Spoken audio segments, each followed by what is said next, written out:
주권방송 시대의 징표입니다. 제가 안중근 의사를 이 방송에서 다루기 위해서 여러 자료를 준비하다가 역사보건신문이라는 인터넷 신문을 우연히 알게 되었습니다.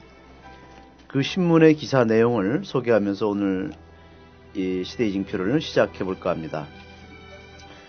우리나라에서 일반적으로 우익이라고 부르는 세력은 전혀 우익이 아니다. 일본의 우익, 나치의 우익, 프랑스나 영국의 우익, 러시아 우익 등과 같이 우익이란 민족주의자들을 말하는 데 비해 대한민국의 자칭 우익들은 반대로 일제 식민지 시기에 민족의 적인 일본 정부에 협조하고 기생해온 자들이다. 한국의 대표적인 우익 정치인으로는 김구 선생, 안창호, 장준하 선생 등을 예로 들 수 있다. 친일파 가짜 우익들이 진짜 우익 세력인 김구와 장준하 선생을 암살하였다. 친일파 청산에 앞장섰던 민족주의자들이 진정한 우익이다. 민족주의자들을 처단하고 친일파로 살던 자들은 보수 우익이 될 수 없다. 지금 대한민국에서 보수 우익이라는 자들은 우익의 탈을 쓴 가짜 수구 이익 집단입니다. 자칭 보수 우익이라는 자들은 이념의 기준도 없는 그냥 자신들의 이익을 위해서 모인 집단일 뿐입니다. 우익도 아니고 보수 세력도 아닌 것들이 대한민국 국가 안보를 지키는 정통 애국 세력으로 둔갑하여 호들갑을 떨고 있으니 진짜 우익이신 김구와 장준하 선생님이 하늘에서 통곡하고 계실 것입니다. 오늘도 안중근의 눈으로 바라본 우리 시대를 말씀하면서 함께 안중근을 중심으로 대화를 나눌 분들을 소개하겠습니다. 저는 신성욱입니다. 예, 저 강주교구의 최민석 신부입니다. 신운용입니다. 예, 한국정치연구소의 이원영입니다. 뉴라이트 집단이 안중근 의사를 테러리스트라고 했다면 한국의 침략자 이토 히로부미는 그들에게 구국의 영웅이 되는 것입니다. 이토 히로부미는 울산늑약을 주도한 인물이고 또 직접 초대 통감의 자리를 차지해서 한국 침략 정책을 실행한 인물입니다. 그런데 안중근을 불순분자 또는 테러리스트로 본 뉴라이트 또 지금의 새누리당 세력들에게 이토 히로부미는 존경하는 인물로 보았다는 뜻이 아닌가. 그래서 이토 히로부미가 한국민들에게 저지른 치욕스러운 침략 범죄 그리고 식민지 지배에 대해서 우리를 좀 함께 좀 알아보고 또 잘 모르는 분들이 많을 것 같아서 우리 신운용 선생님께서 한번 이토비는 누구인가 또 왜 안중근 의사가 하얼빈에서 이토 히로부미를 처단할 수밖에 없었는가 그 부분을 좀 말씀을 좀 해줬으면 고맙겠습니다. 예, 요즘 일본에서 우익이 본격적으로 등장하고 우경화됐다 일본 사회를 그렇게 언론에서 얘기하고 있죠. 그래서 일본 사회가 우경화됐다는 이런 말은 사실은 틀린 말입니다. 왜냐하면 지금 정권은 일본이 패전 당하고 나서 그 패전에 대한 어떤 책임이 있어야 되는데 전혀 책임을 지지 않았죠. 침략에 대한 책임 그리고 수많은 일본인을 죽였던 그런 책임들을 지지 않았어요. 다시 말해서 미국하고 야합을 통해서 천황제가 그대로 유지됐던 겁니다. 천황제 하에서 이 일본 사회를 장악했던 그 정치 세력, 이 세력이 그대로 이 패전 이후에 일본 사회를 장악했어요. 그러니까 그 세력이 지금까지는 계속 이제 이어져 왔고, 다만 중국의 부상, 그리고 일본 사회의 여러 가지 내부적인 모순, 이런 관계로 해서 다시 이 100년 전에 일본의 메이지 유신 때처럼 이 새롭게 그들이 이제 자기네들의 어떤 이익을 지키기 위해서 본격적으로 나선 것이죠. 이런 문제가 이제 구체적으로 표현된 것이 바로 이제 아베의 야스쿠니 신사 참배로 이제 드러나는 거고, 안중근 의사에 대해서 테러리스트 어떤 범법자라고 하는 이런 표현에서도 그대로 드러나는 것이고, 또 이 일본군 위안부 문제에 대해서도 뭐 고노다마를 새롭게 뭐 검토하겠다. 뉴스에 보니까 뭐 검토는 하겠지만 뭐 취소는 안 하겠다. 뭐 개상한 이제 논리로, 물론 미국의 압력을 받아서 그렇겠죠. 그런 식으로 이제 대응을 하고 있습니다. 근데 아베라는 사람이 어떤 사람인지 알면 이토시로 부미라고 하는 사람이 어떤 사람인지 이제 자연스럽게 연결되는데, 이제 아베가 작년 8월 달인가요? 요시다 쇼인이라는 사람이 있습니다. 이 요시다 쇼인의 그 무덤에 가서 무릎을 꿇고 거기다 절을 하면서 요시다 쇼인이라말로 일본의 위대한 스승이다, 이런 식으로 얘기를 했어요. 그리고 이 도덕 교과서, 물론 일본 정식 교과서는 아니지만 이 도덕 교과서에 요시다 쇼인이라는 사람을 싣겠다. 그래서 본격적으로 이제 일본 도덕 교과서를 이제 내년 정도에 정식 교과서로 만들어서 요시다 쇼인을 교육을 시키겠다, 이렇게 이제 아베가 공언을 했어요. 근데 이제 요시다 쇼인이라는 사람은 이제 어떤 사람인가? 이 사람은 이제 그 명치 시대 바로 전에 일본 사회 내부에서 큰 이제 변화가 일어나거든요. 네. 페리가 이제 미국의 페리가 1853년 경에 이제 일본을 이제 그 군함을 끌고 와서 위협을 하죠. 그 위협에 이제 일본 사회가 굉장히 충격을 받고 서구화를 이제 추구를 합니다. 그때 서구화와 동시에 일본 사회는 어떤 문제가 발생되냐면, 이 고대에 존재했던 이 천황제를 이제 사무라이들이 정권을 잡고 있을 때는 드러내지 않았었는데, 명치 이제 바로 전에 이 천황제를 다시 부활을 시켜요. 부활을 시키면서 일련의 세력들이 소위 말해서 일군 만민군을 펴요. 일군 만민군이라는 군은 여기서 임금을 뜻하죠. 그러니까 하나의 임금에 그 밑에 있는 모든 사람은 평등하다, 이렇게 주장을 합니다. 다시 말해서 이제 천황을 이제 본격적으로 신격화 시키면서 일본 사회를 재편성을 하죠.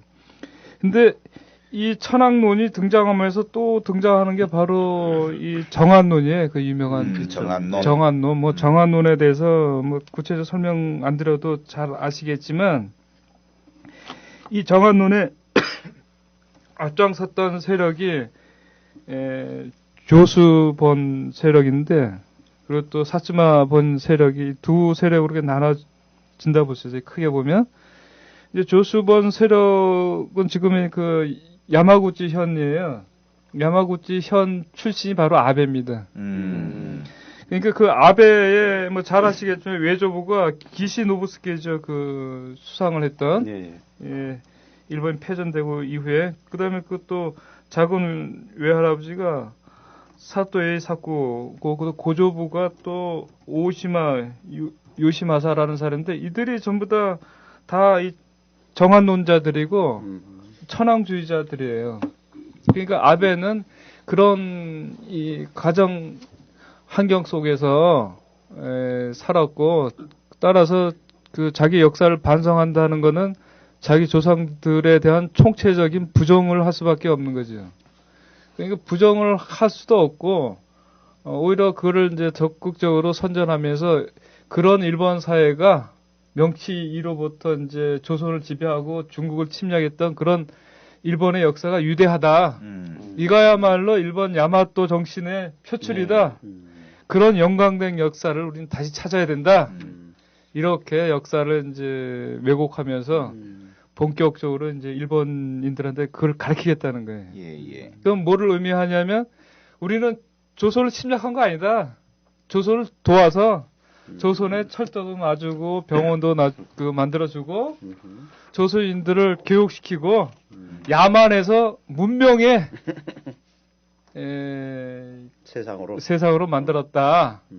이렇게 이제 교육을 시키겠다는 거예요. 그래야지만 이제 자기네들 정권의 정당성을 확보할 수 있겠죠. 근데 그러한 이제 문제의 핵심을 이토 히로부미가 던져주고 있다. 그래서 다시 말해서 이토 히로부미라는 거는 이 아베와 직접적인 관계가 있고 아베의 정치적 성향 또 정치관이라는 건 이토 히로부미의 정치적 성향, 정치관을 그대로 계승하고 있다. 이렇게 보시면 간단 명료한 거예요. 다시 말해서 지금의 이토 히로부미는 아베이다. 현대판 아베. 현대판 이토 히로부미. 그렇죠. 그러면 간단 명료하죠. 네, 뭐 그렇죠. 우리의 그 시각이라는 거는 일본 사회를 해석하는 방법은 간단 명료한 거예요. 그러니까 예. 아주 그 핵심적인 포인트인데, 그러니까 우리의 그 일제 침탈 상황이 지금 다시 새로운 방식으로 지금 시작되고 있는 흐름 속에서 지금 뉴라이트의 등장과 맞물려 있다, 이렇게 볼 수 있겠네요. 그건 당연하죠. 그런 의미에서 그 뉴라이트에 관련해서 그 신우파 또는 신우익이라고 얘기되어지는데, 정통 보수하고 뉴라이트하고는 어떤 차이가 있고 그 뿌리와 배경은 어디에 있는지 좀 이렇게 함께 풀어보죠. 사실 뭐 뉴라이트라고 하는 말은 원래는 이제 제 기억이 맞으면 동아일보에서 그 지어준 이름이었고요. 네. 원래 이제 그 신자유주의 지식인연대였던가 하여튼 뭐 이런 단체 처음 만들어지면서 그 1년에 이제 그런 단체들이 만들어질 때 언론에서 이런 흐름이 새로운 우익 운동이다. 그래서 뉴라이트 이렇게 이제 그 조어를 이제 만들어졌었죠. 근데 이 뿌리를 보면은 그러니까 한 90년대까지 좀 거슬러 올라가게 될 텐데요. 그러니까 그 지금 뉴라이트 운동을 하고 있다라고 지칭되는 상당수의 사람들, 특히 이제 그 이름이 나오는 사람 중에서 상당수들은 70년대, 80년대 소위 그 군사 독재 시절에 민주화 운동을 했었던 사람들이 좀 있습니다. 예. 그러니까 이게 왜 이렇게 됐냐면 그 한국 사회를 해석하는 문제에 있어서 70년대, 80년대에 상당히 많은 한국 사회의 성격을 가지고 논쟁들이 있었는데요. 네. 그러니까 주로 이때 논쟁을 했던 기준들이 그 좌파 이론들이 많이 있었습니다. 네. 그 전에 해방 신학할 때도 말씀드렸던 종속 이론이라든가 네. 막시즘이라든가 이런 것을 기본으로 해석을 한 경향들이 있었는데 사실 종속 이론만 하더라도 한국 사회 발전이라고 하는 것을 기준으로 보면 좀 안 맞습니다. 네. 왜냐하면 종속 이론 혹은 세계 체제론에서 보면 기본적으로 반주변부의 국가들은 중심부의 수탈을 당해서 더욱더 그 주변부로 밀려나야 되는 상황인데, 이 박정희 정권 때부터의 경제개발 정책이라고 하는 게 물론 빛과 그림자가 다 있습니다만, 외형상으로 보면 주변부에 있던 한국 사회가 반주변부로 올라가는 것처럼 보인 게 사실이었거든요. 그러니까 이러다 보니까 도대체 이런 한국의 발전을 어떻게 해석을 해야 될 것인가 하는 그 학문적 그 논쟁에서 여러 가지 논쟁이 있다가 그 90년대로 들어오면서 제도주의 경제학자들에 의해서 새로운 그 해석이 등장을 하기 시작합니다. 즉 한국 사회의 발전에서 굉장히 중요했던 것이 관료제도라든가 뭐 이런 식의 여러 가지 제도의 문제가로 인해서 이제 굉장히 중요한 발전을 이룰 수 있었다라고 하는 해석이 나오고, 그렇다면 이 제도의 본류가 어디냐라고 따져 올라갔을 때 그 제도의 본류를 결국 그 일제 그 식민지 시대에 이식된 이 제도로 이렇게 본다는 것이죠. 자, 이렇게 해석을 하다 보니까 그렇다면 식민지 시대라고 했던 이 시기는 한국 사회 입장에서 봤을 때 향후에 근대적인 제도와 그 눈부신 발전을 했던 현재의 현행 제도의 원형이 그것이다, 이렇게 되는 거 아닙니까? 즉 원형으로 보는 그렇죠. 거죠. 그렇게 되면 결국 일제 식민지로 인해서 한국 사회가 발전하게 됐다. 이렇게 그 모든 얘기를 다 축약해서 한 문장으로 쓰게 되면 이렇게 해석이 돼버리게 되죠. 근데 이 재밌는 것은 이 주장을 하게 됐던 분들이 그 지금은 퇴직하셨죠. 서울대 경제학과의 안병직 교수라고 하는 분이 계신데, 예. 이분이 원래 주장했던 것이 식민지 반봉건 사회론이었습니다. 예.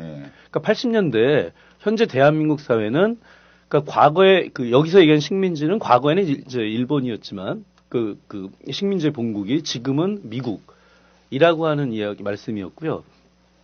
그러니까 이러한 식민지를 겪고 있는 나라는 정상적 발전을 할 수 없기 때문에 봉건제 자체가 완전히 철폐가 안 되고 그래서 이제 그러나 그렇다고 완전히 또 봉건제에 머무르는 것도 아니고 해서 반봉건이다라고 하는 걸 주장하셨던 분이었습니다. 그런데 이 주장 자체가 그 식민지라고 하는 부분은 잘 모르겠습니다만 뭐 학문적으로도 신식민지라고 하는 주장들이 많이 있으니까요. 근데 반봉건이라고 하는 부분에 가서는 정말 좀 잘 맞지 않는 측면들이 있었죠. 해석이 좀 과도하게 되거나. 그러니까 이런 부분들에 대한 성찰이 결국 다시 아까 말씀드렸던 제도주의 경제학과 만나게 되면서 결국 식민지 근대화론으로 이렇게 정리가 되는 과정이 뭐 객관적으로 이것을 뭐 사상적 전향이다 이렇게까지 말씀하는 분들도 계시지만 근데 이 안병직 교수의 제자가 또 역시 서울대 경제학과의 그 낙성대 연구소라고 하는데 소장을 맡고 있는 이영훈 교수님입니다. 그러니까 식민지 근대화론 이런 얘기를 하면은 계속 나오는 이름이 거론되는 이분들이죠.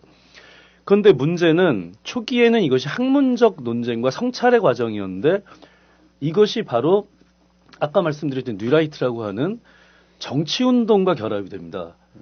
그러면서 학문적 성찰이라고 하는 것, 이것에 대한 것이 계속 더 깊이 심화되고 학문으로 승화되어 가는 과정보다는 그러니까 새로운 정치운동으로서의 우익운동, 우파운동으로서 바뀌게 됩니다. 성격이 사실상.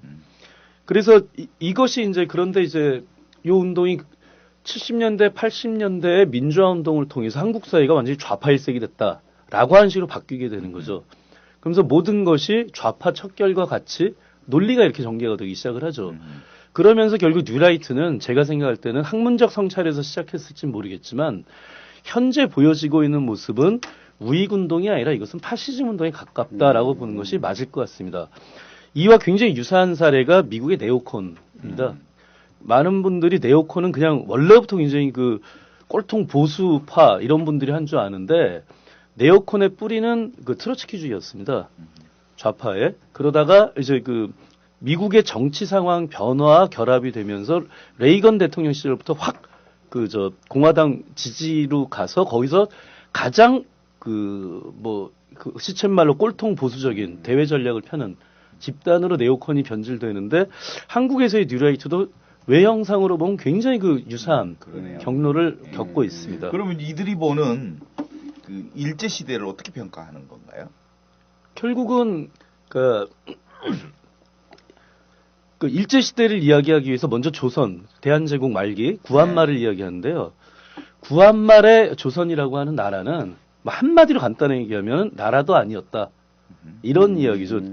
이미 이제 그 부정부패만의 문제가 아니라 이미 세계는 막 근대화되고 있는데 굉장히 뒤처져 있고 그리고 스스로 그 경제적으로 발전 경로 그 경제학에서는 이걸 자본주의 맹아 이런 식의 표현을 하는데 그런 것조차도 발화가 되지 않은 상태다.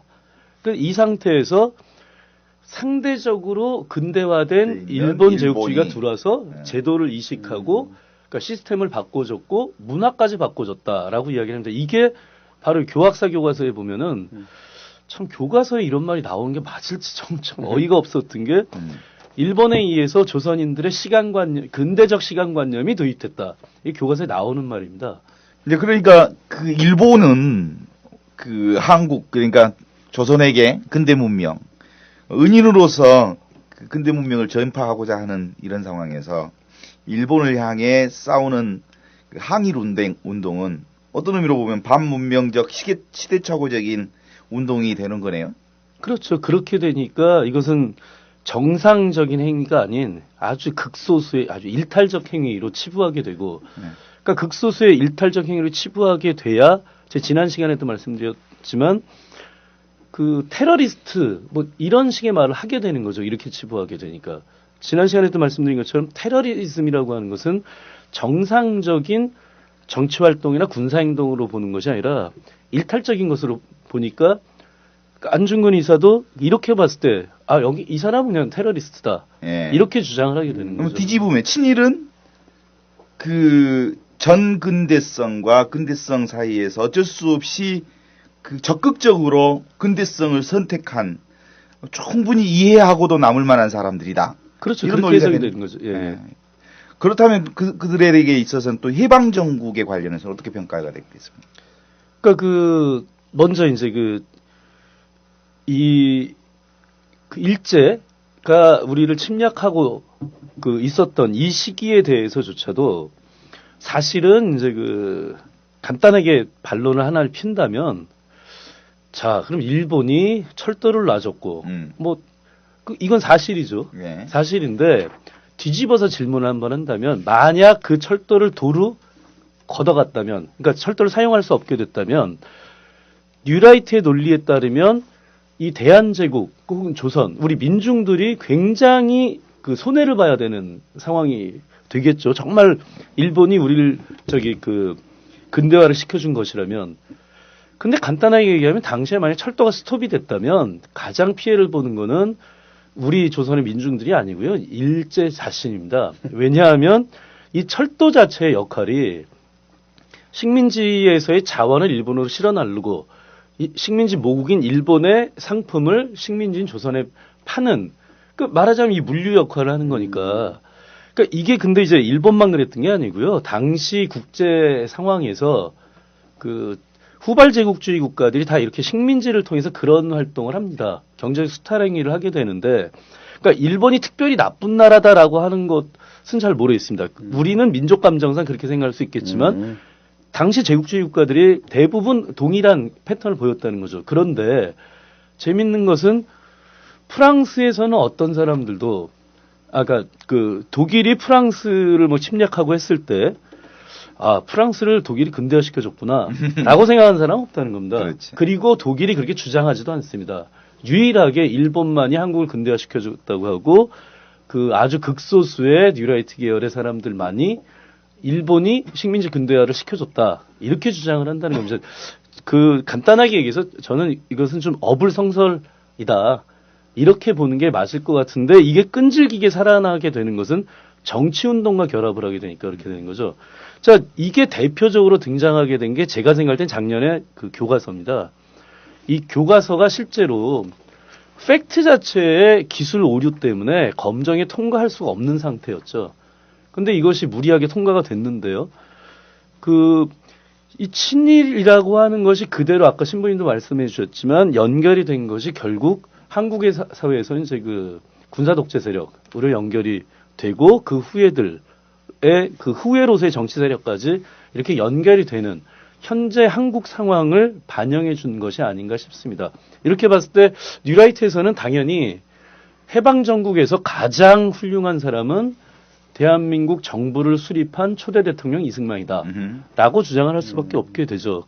또 이승만으로부터 대한민국이 시작됐다고 주장을 해야 되기 때문에 우리나라가 45년 8.15의 일제로부터 해방됐다라고 하는 주장, 물론 해방이란 말도 좀 따지고 들어가면은 해방이 맞냐라고 하는 논쟁이 있을 수 있습니다만 45년 8월 15일보다 훨씬 중요했던 것이 48년 8월 15일 정부 수립입니다. 그래서 건국절이라고 하는 것을 제정을 해야 그 이전에 있었던 독립운동 과정의 역사가 부정이 되고 이승만으로부터 대한민국 역사를 새로 쓸 수가 있게 되는 것이죠. 그러니까 이제 결국은 지금 현 집권 세력들을 역사의 주류 세력으로 세우기 위한 작업이죠. 그런 흐름에서 지금 역사 왜곡이 진행되고 있는 거고. 그렇다고 볼 수 있겠죠. 그런 틀에서 보면 그런 틀에서 이제 이승만을 이제 세우는 작업 중에 하나가 미국 정부로부터 임시정부 승인을 얻어낸 사람, 그리고 해방 후 건국 과정 자체를 자유민주주의를 확고한 신념 체제로 임시정부를 수립해내는데 아주 중요한 역할을 했는데, 그 의미라고 하는 게 결국은 2차 대전 이후에 유라시아 전체가 대부분 공산주의와 국제세력, 공산주의 국제세력으로부터 공세된 상황인데 한국 남한 정부만 공세를 방어한 아주 역사적인 아주 중요한 인물로 부각시키고, 그런 대한민국의 기틀 위에서 자유민주 시장주의 체제를 어느 누구보다도 앞서서 구체화시켜낸 대한민국의 국부로 이제 세우고 싶어하는 그들의 이제 속셈이 그 안에 들어있는 거란 말이죠. 이제 그런 의미에서 보면 그 정반대편에 있는 사람이 이제 김구가 되는 거죠. 김구는 48년 그 남한만의 단독 승부를 수립하는데 반대하고 북한에 가서 통일 정부 수립을 위해서 그 협상을 벌이다가 실패한 인물이고 그런 의미에서 그는 결국 그 공상적인 민족주의자 또는 시대착오적인 인물 이렇게 이제 폄하되면서 결국은 자유민주주의 시장체제를 근본적으로 역사의 이제 주류로 세우려고 하는 사람들의 이제 획책인 것 같은데 이런 흐름 속에서 이제 안중근의 당대의 비전들을 우리가 한번 읽어내면서 그 안중근의 비전 속에서 오늘의 지금 우리를 좀 이렇게 볼 수 있을 것 같은데 어떻습니까? 볼 수 있죠. 그 봐야 되고요. 근데 이 선생님이 아주 굉장히 중요한 말씀을 하시는데 식민지 근대화론 이것이 이제 요즘에 그 굉장히 유행을 하고 있죠. 그 걱정도 스럽지만 저는 보다 좀 본질적인 문제를 좀 생각해 봤으면 좋겠어요. 왜 식민지 근대화론이라고 하는 말도 안 되는 뭐 이론도 아니죠. 주장이 한국 사회에 하나의 문제거리를 등장했느냐. 이유가 뭘까요, 이게 도대체. 단순하게 뭐 어떤 정권이 세력이 이 자기네들 이익을 위해서 그런 뭐 말도 안 되는 행동을 하고 있는 건지 아니면 본질적으로 한국 사회가 갖고 있는 한계성의 문제인지 좀 생각해 볼 필요가 있다 생각해요. 예컨대 이런 거지. 한국 사회에서 도대체 학문이라는 것이 존재하느냐. 예. 학문이라고 존재할 때 학문이라는 건 어떤 의미를 가져야 되느냐. 학문이라는 거는 뭐 제 시각으로선 자기의 문제를 자기 눈으로 보는 거죠. 그 자기 눈으로 어떻게 현상을 해석하고 그 해석된 현상을 어떤 방법을 통해서 해결할 것인가. 이게 바로 학문인데 한국 사회에서 우리가 하고 있는 학문은 거의 뭐 100%라고 해도 돼요. 미국 학문입니다. 미국 학문. 미국 학문에 우리는 철저하게 세뇌를 당하고 있는 거죠. 미국 학문에. 그래, 미국 주류의 네, 그렇죠. 학자들이. 그래서 미국에 유학을 안 가면 그 뭐 사학과나 아니면 그 국문학과나 아니면 뭐 그 한국 음악하는 국악하는 분들이거나 이런 분들 아니면 대학에서 교수가 된다는 거는 굉장히 힘든 일이죠.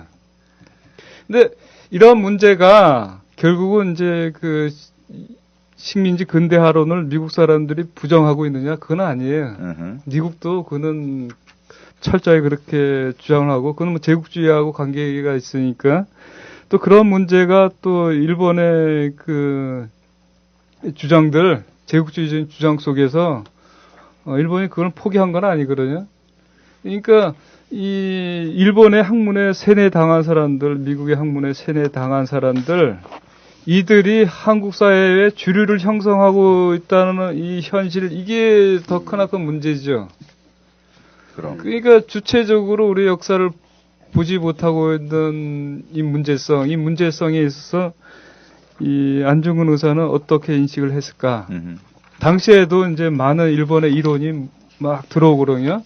그래서 많은 지식인들이 소위 말해서 식민지 근대화론에 입각해서 일본의 그 침략성에 제대로 대응을 하지 못하는 양상을 보여요.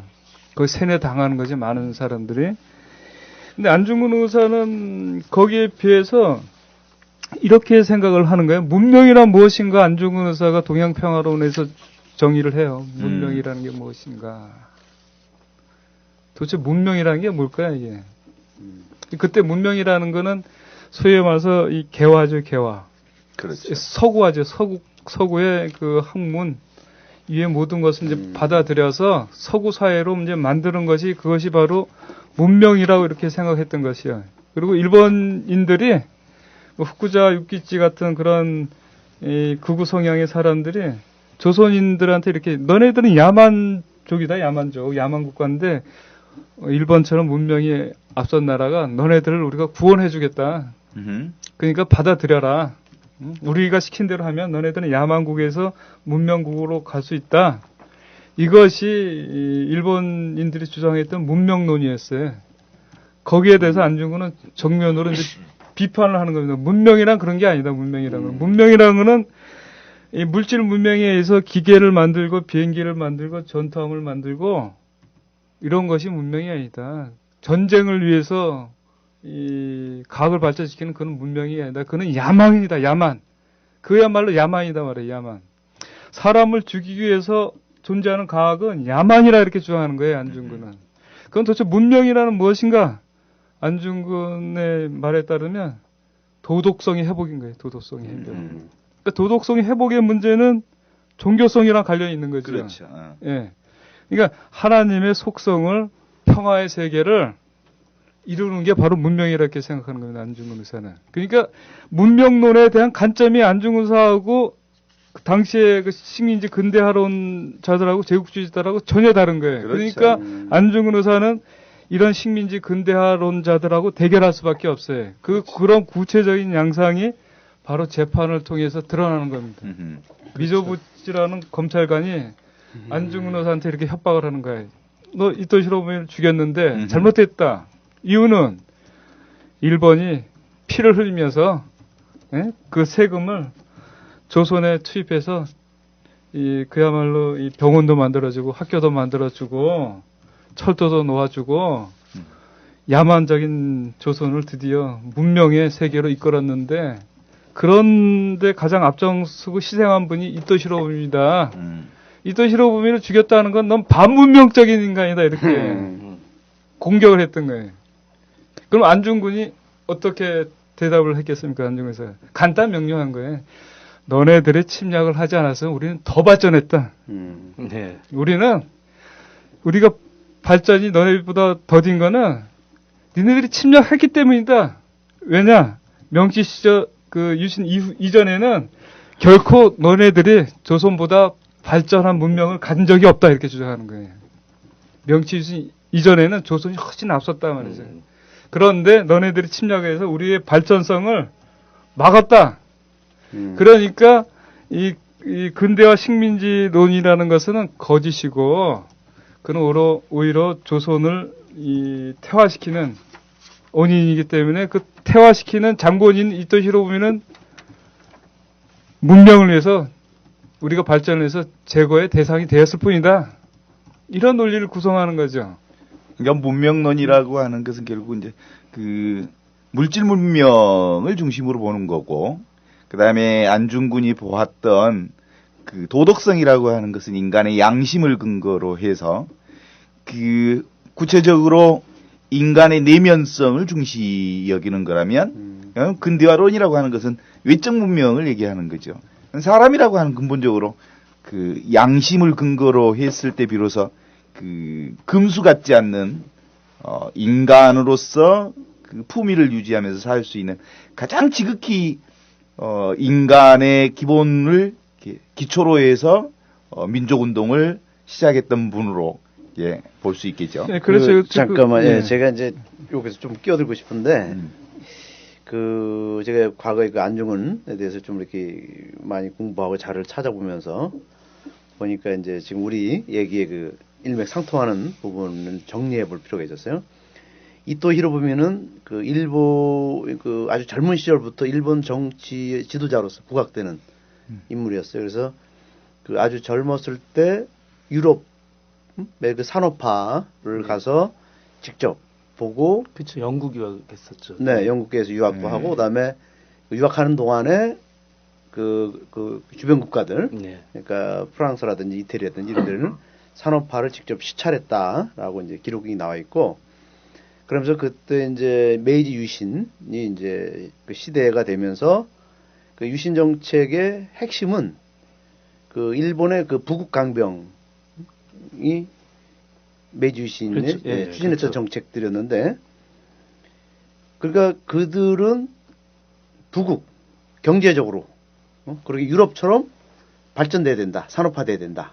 이게 이제 근대화론하고 맞물렸고, 그다음에 군사적으로 강한 군대를 만들어서 군사력을 키워서 다른 나라에 가서 침략하고 거기에 있는 그 자원을 가지고 오면 부국이 된다. 이게 서로가 맞물려 있는 거죠. 그러니까 경제력, 군사력 증강.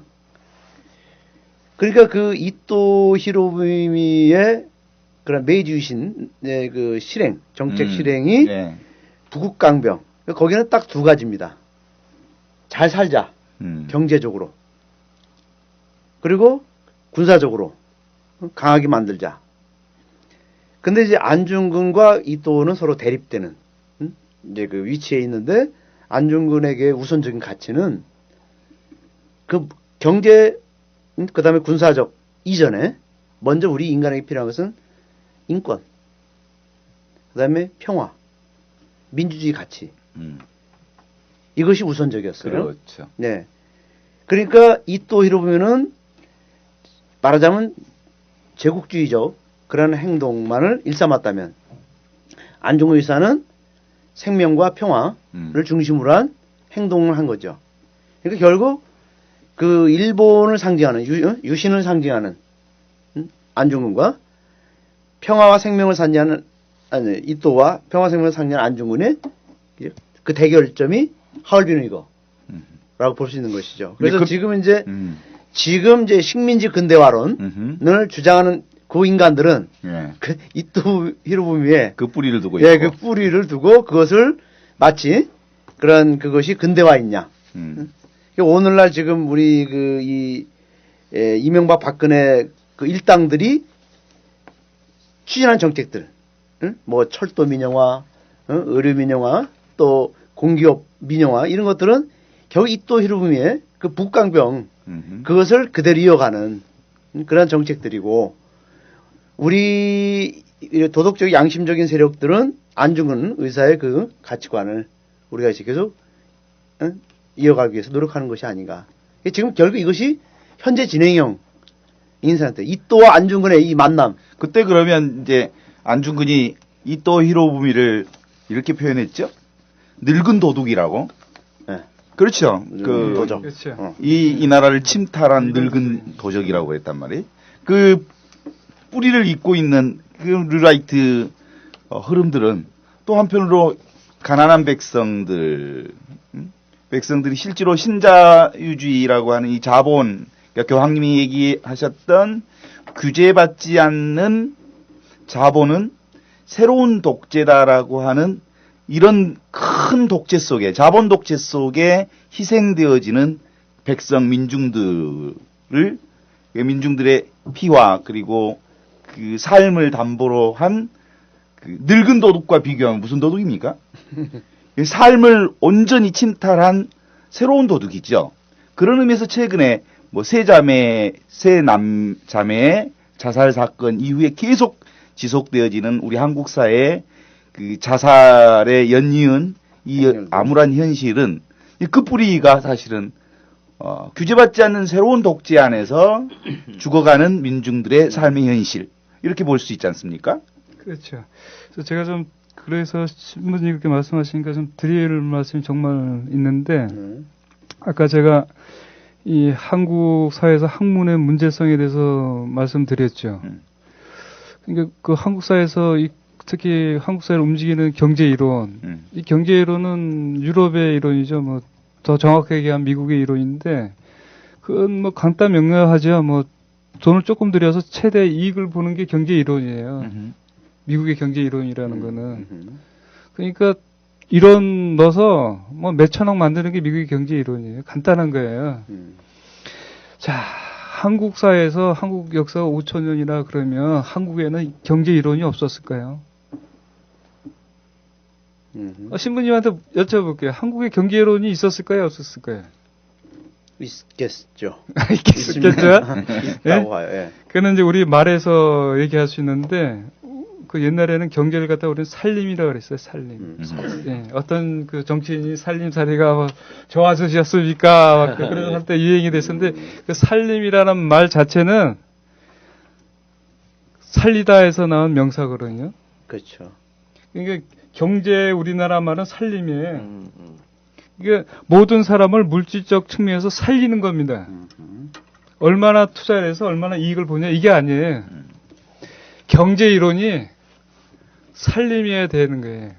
모든 사람을 살리는데 어떻게 살릴 것인가 구체적으로 방법론을 연구하면 되는 거예요.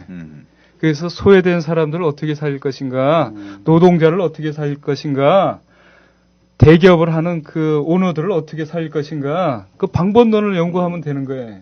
사실은 이게 한국의 경제학인데 5천년 동안 우리가 쌓고 우리 말 속에서 만드는 경제 철학인데 어떻게 살릴 것인가 연구하는 사람들은 별로 없죠.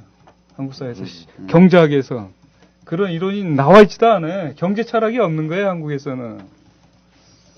그런데 안중근 의사는 이 천주교인이지만 어쩔 수 없는 한국 사람이기 때문에 살리는 방법을 구체적으로 제시한 거예요. 어떻게 살릴 것인가, 경제적으로. 그것이 바로 이제 동양평화론에 이제 구체적으로 이렇게 표출되는 거죠. 예컨대 침략하지 말고 우리가 경제 문제를 공동으로 같이 해결하기 위해서 은행을 같이 설립하자. 예. 그래서 그걸 이제 활용해서 경제를 같이 발전시키자. 유인하자는 거죠. 그 무력으로 침략하면 경제도 망하니까 그 제국주의 세력에 대해서 대항하기 위해서 이제 군대도 공동으로 갖자. 예? 그리고 그런 체제를 확립하기 위해서 평화회의를 주최하자.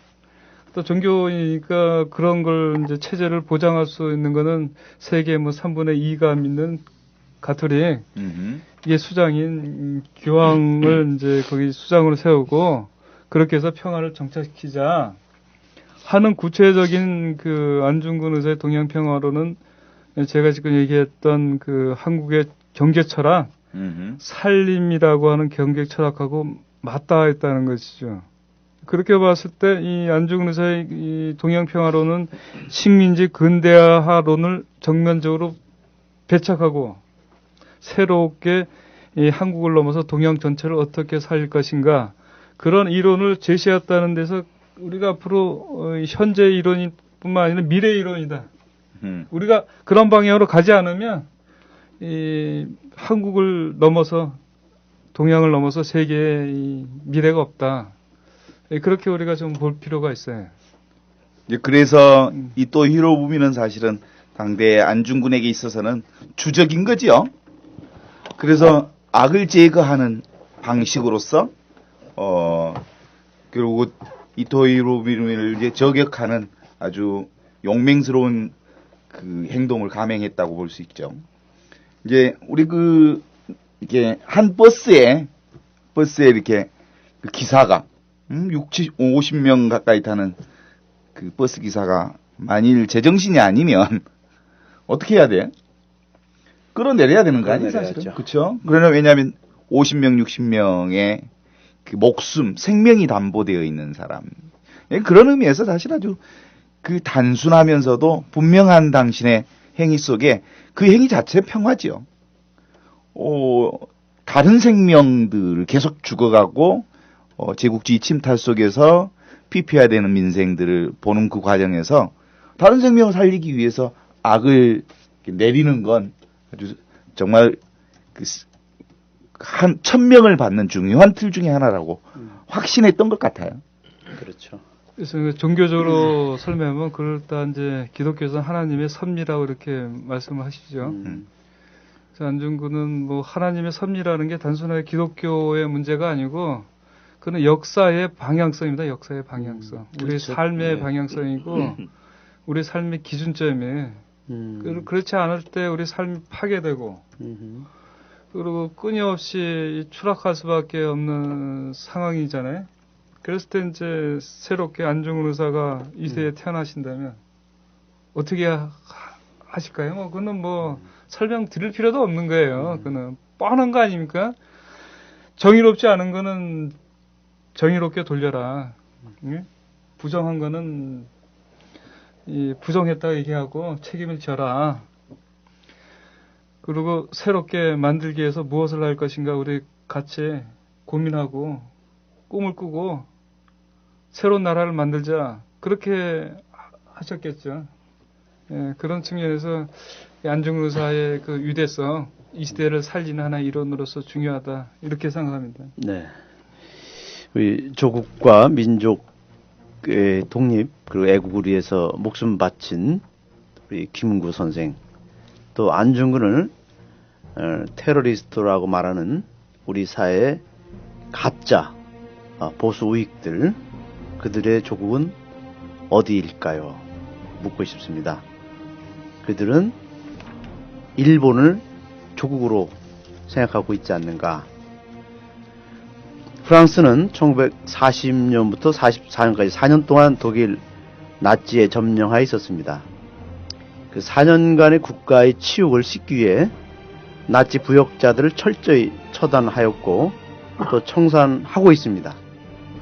지금도 프랑스의 그 역사 청산은 멈추지 않고 있습니다. 특히 프랑스 드골 정부는 해방 이후에 나치 부역 언론인들과 지식인들에 대해서는 더 철저하게 처벌하고 응징했다고 합니다.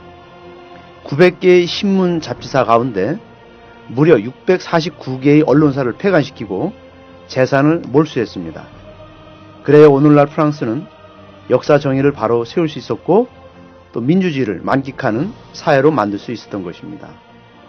그러나 우리나라가 지금 이 현실이 이렇게 암울하고 또 국민들의 어떤 불행한 상황에 처한 것은 우리나라 역사에서 단 한 번도 친일파 청산이 이루어지지 않았기 때문이라고 봅니다. 친일파 청산은 왜곡된 역사를 바로잡는 일에서 시작됩니다. 거룩한 성서가 하느님 말씀인 이유는 역사의 진실을 그대로 담았기 때문입니다. 역사의 진실을 밝히는 작업이 바로 역사 정의를 바로 세우는 일이라고 봅니다. 주권방송 시대의 징표는 성서의 정신으로 과거의 역사를 밝히고 또한 2012년 부정선거의 진실을 밝히면서 끊임없이 잘못된 역사 청산을 바르게 정리하도록 더 청산하도록 시도해 나갈 것입니다. 함께해 주신 여러분들께 진심으로 감사합니다.